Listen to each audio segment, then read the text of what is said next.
down, down, down, down, down. Check, check, check, check. Gets real, gets real good. Gets real, gets real good. முன்னொரு காலத்துல மின்மினி அவங்க அப்பா சுந்தரம் கூட ஸ்ரீவில்லிபுத்தூர் ஆண்டாள் கோவிலுக்கு மாட்டு வண்டில போனாங்க. போயிட்டு வரும்போது வழில ரோடுக்கு ஓரத்துல குட்டி மண்டபம் இருக்கிறத பார்த்தா. மின்மினி அவங்க அப்பாட்ட கேட்டா, இது என்ன குட்டி குட்டி மண்டபம் அப்பா? அவங்க அப்பா சொன்னாங்க, இதுதான் மணி மண்டபம், ஸ்ரீவில்லிபுத்தூர்ல இருந்து மதுரை வரைக்கும் இருக்கு. மேலும் சுந்தரம் சொன்னார், திருமலை நாயக்கர் ராஜா ஆண்டாள் மீது இருந்த பக்தி காரணமாக ஆண்டாள் கோவிலில் பூஜை முடிந்த பின்தான் உணவு சாப்பிடுவாராம். அப்படி பூஜை முடிந்த செய்தியை மதுரையில் உள்ள திருமலை நாயக்கருக்கு தெரிவிக்க பூஜை முடிந்த பின் மண்டபத்துல மணி அடிப்பார்கள். மணி ஓசை கேட்டு அடுத்த மண்டபத்தில் மணி அடிப்பார்கள். இந்த மணி ஓசை பல மைல் தூரம் கடந்து அங்குள்ள மண்டபத்திற்கு கேட்கும். இந்த மண்டபங்கள் மதுரை வரை உள்ள ஒவ்வொரு மண்டபத்திலும் மணி அடிக்கப்பட்டு மதுரை வரை வந்தவுடன் திருமலை நாயக்கர் பூஜை முடிந்ததை அறிந்து உணவு சாப்பிடுவாராம். அப்போ மின்மினி, அப்பா என்னையும் மதுரைக்கு கூட்டிட்டு போங்க அப்பான்னு சொன்னாள். ஆனால் சுந்தரம் அதற்கு இல்ல மின்மினி, நம்ம மாட்டு வண்டில அவ்வளோ தூரம் போக முடியாது, 30 மைல் இருக்கும், அவ்வளோ தூரம் போகிறது ரொம்ப கஷ்டம். ஆனாலும் அவளுக்கு ரொம்ப ஆசை வழி எங்கும் உள்ள மணி மண்டபம் மற்றும் அதை கட்டிய ராஜாவின் அரண்மனையையும் பார்க்க. ஆனா என்ன செய்ய, எப்படி போக? நடந்து போன ரொம்ப நாள் ஆகும். மாட்டு வண்டில போன அப்பா விட மாட்டேங்குறார். என்ன செய்ய யோசிச்சுகிட்டே தூங்கிட்டா. ஒரு நாள் அவங்க ஊருக்கு ஒரு முனிவர் வந்தார். அவர் அங்க ஒரு தெப்பத்து பக்கத்துல இருக்கிற கோவில் மண்டபத்துல படுத்து அசந்து தூக்கினார். அப்போ அங்க ஒரு பெரிய பாம்பு வந்தது. அந்த நேரம் மின்மினி அங்க வர அவள் வேகமாக முனிவரை எழுப்பினாள். முனிவரும் எழுந்து என்னாச்சுன்னு கேட்டார். அதற்கு மின்மினி, ஐயா, உங்கள் பாகம் பாம்பு வருகிறது என் கூறினாள். அவர் அதற்கு அது என்னமா செய்யும் என கூறி பாம்பிடம் பேசினார்.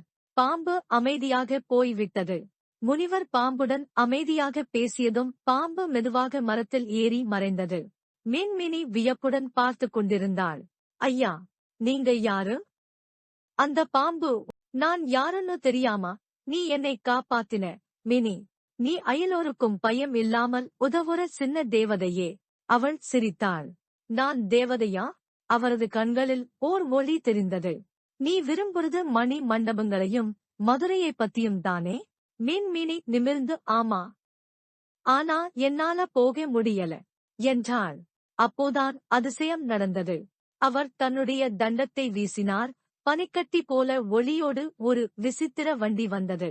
அது ஒரு வண்டி போல இருந்தாலும் அதுக்கு சக்கரம் இல்ல, பூக்கள் தான் சக்கரம் போல சுழன்றன. இதுதான் என் பூவண்டி, இது நீ எங்க போகணும்னு நினைக்கிறியோ அங்க வரைக்கும் பறக்கும்.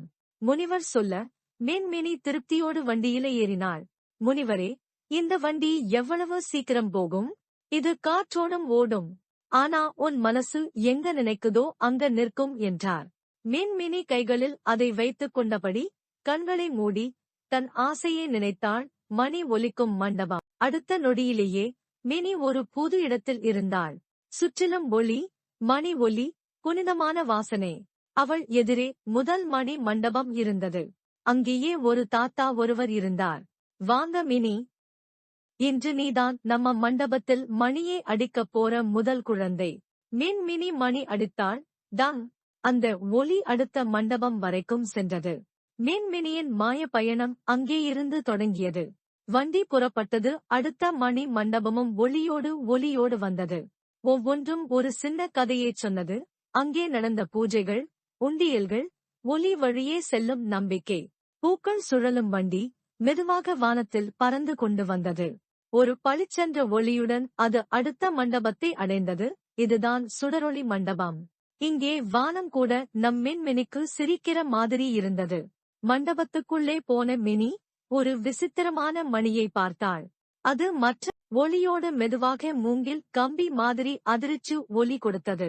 அவள் அதைக் காண ஆச்சரியத்தோட அருகே போனாள். அப்போதான் ஒரு சிறிய சிறுவன் அங்க வந்தான். அவன் கையில் ஒரு சிறிய மலர் கொண்டிருந்தான். அவன் தயக்கத்தோட நின்று கொண்டிருந்தான். மின்மினி அருகே சென்று, நீ என்ன தேடி வந்திருக்க என்று கேட்டாள். அவன் நளினமா சொல்லினான், அம்மா சொன்னாங்க.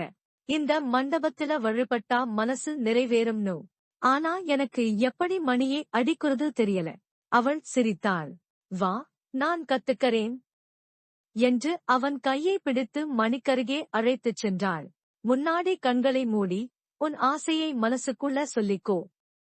அதுக்கப்புறம்தான் மணியை கொஞ்சம் லேசா தட்டணும். அவன் அவ்வாறே செய்தான். டங்.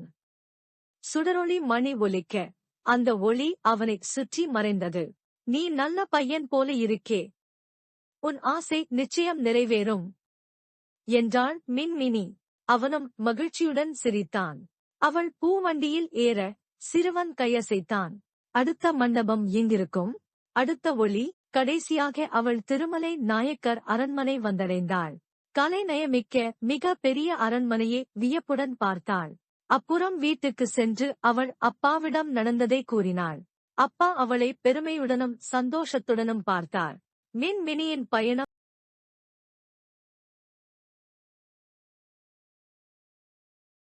திருமலை நாயக்கர் 17ஆம் நூற்றாண்டில் மதுரை நாயக்கர் வம்சத்தின் ஆட்சியாளராக இருந்தார். அவர் 1623 மற்றும் 1659க்கு இடையில் மதுரையை ஆட்சி செய்தார். மதுரையின் பல அற்புதமான கட்டிடங்கள் மற்றும் கோயில்களில் அவரது பங்களிப்புகள் காணப்படுகின்றன. திருமலை நாயக்கர் கலை மற்றும் கட்டிடக்கலைக்கு சிறந்தவராக இருந்தார்.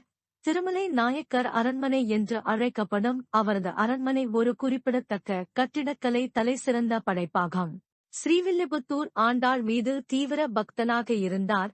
கோயிலில் பூஜைகள் முடிந்த பின்னரே திருமலை நாயக்கர் காலை உணவை சாப்பிட்டார். பூஜைகள் முடிந்த தகவலை பெற மன்னர் மதுரையிலிருந்து ஸ்ரீவில்லிபுத்தூர் செல்லும் வழியில் ஒவ்வொரு 5 கிலோமீட்டருக்கும் மண்டபங்களை கட்டி அவற்றில் சத்தமாக அடிக்கும் மணிகளை நிறுவினார். அதனை பற்றி ஒரு சிறிய கற்பனை கலந்த வரலாறு புனைவு பாண்டசி கதை. முக்கிய குறிப்பு: இன்றும் சில மண்டபங்கள் ஸ்ரீவில்லிபுத்தூர்